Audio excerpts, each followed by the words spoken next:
Hey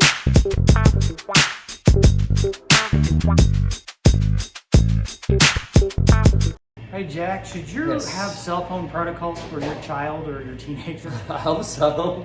To be degenerates if you don't. I mean, y'all, seriously, this is one of the biggest issues in parenting that I've seen. Just this disregard for the importance of these protections on phones and devices.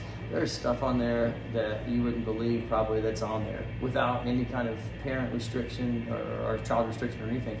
It's unbelievable. You got to really be careful, because the thing is if your kid sees one thing that's beyond his scope of understanding, just one thing, it could lead down a path that you can't stop, and you won't know that he saw it because he's not going to tell you. She's not going to tell you. They're going to feel the shame and the guilt for looking at it, and they're going to hold it inside, and it's going to grow into this terrible thing. You have to be really careful about what they're looking at. Do you let your kids hang out with bad influences? Like run around with them, spend time with them, just give them free reign with them? If the answer to that is no, then good for you. That's good parenting. But there are bad influences we're inviting into our phones. We're giving them unfiltered time in their brains and in their minds. So yeah, you should probably be aware. Don't give free reign to TikTok or YouTube. You don't know who's on there. You don't know what they're doing, and they're doing more harm than you know. Yeah, I mean, honestly, with my kids, we do co-watching. If they want to watch something on YouTube, I don't think YouTube in itself is bad, but I wouldn't want them just in there searching whatever and then going down the rabbit hole. It's not anything I want them doing. So if my son wants to watch stuff about basketball, then I'll get with him and we'll sit down and we'll watch stuff, because I know what it is and I know what to look for, and I think that's the way to do it, especially when they're younger. When they're older, well, I mean, obviously it depends on how trustworthy they are and what they've done in the past, and even then restrictions are still necessary. You mean you have to spend time with your kids? No. See what they're saying, that kind of stuff. Your kid does not need unlimited screen time.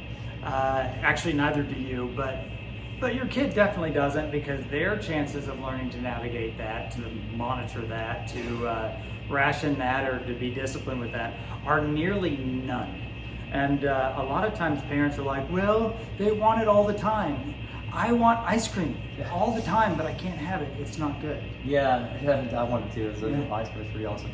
I do think that parents can get caught up in the I don't want to hurt my kid, or I don't want them to be left out of the social life or something, because your kid might come to you and say, oh, everybody's doing this TikTok dance and I didn't know it, and they were like, you don't know it? And I'm like, no, I don't have TikTok. They're like, you don't have TikTok? Ah. And then they come home and they're crying about it, and you can't use that as an excuse to say, okay, I'll let you on TikTok. You have to say, I know, but you know what?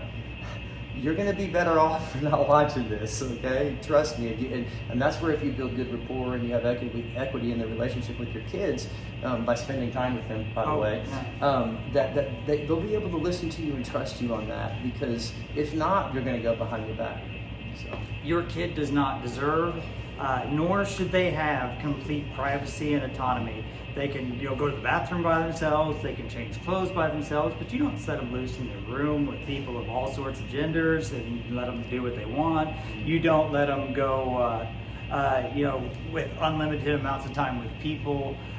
You don't let them have whatever conversations they want right in front of you, because those things go all sorts of places that they shouldn't go. Privacy is earned. Privacy is disciplined in itself, and your kid does not need, nor should they have, complete privacy as it pertains to a cell phone. You should see their messages, you should see their search histories, you should see what they're doing. In fact, if they're erasing it, there's a reason why they're erasing it. And kids, if you're watching this, why? But if you are watching this, you're erasing the thing that will be the receipt that shows you're innocent. Don't. Yeah, you have to understand those apps like Snapchat and stuff will erase stuff immediately. You just have to know what these things are. And there are different apps that you can put on your kid's phone that'll alert you whenever they get text or get on apps, so you can see what they're watching. It's worth it. I don't care how much of a hassle it is. I don't care what the price. What's the alternative? I mean, it's worth it. Trust me, you need to do these things. They don't need a phone that you don't have a password for. They don't need unlimited time. They don't need unlimited access.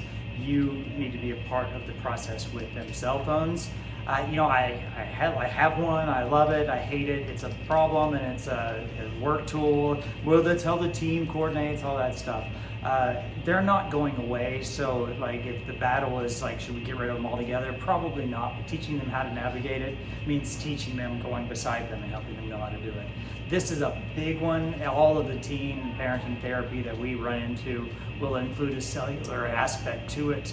And if you're needing some help navigating that, heck, you can come see us and you can blame us for what it is you're doing as far as the newfound boundaries. Give us a call.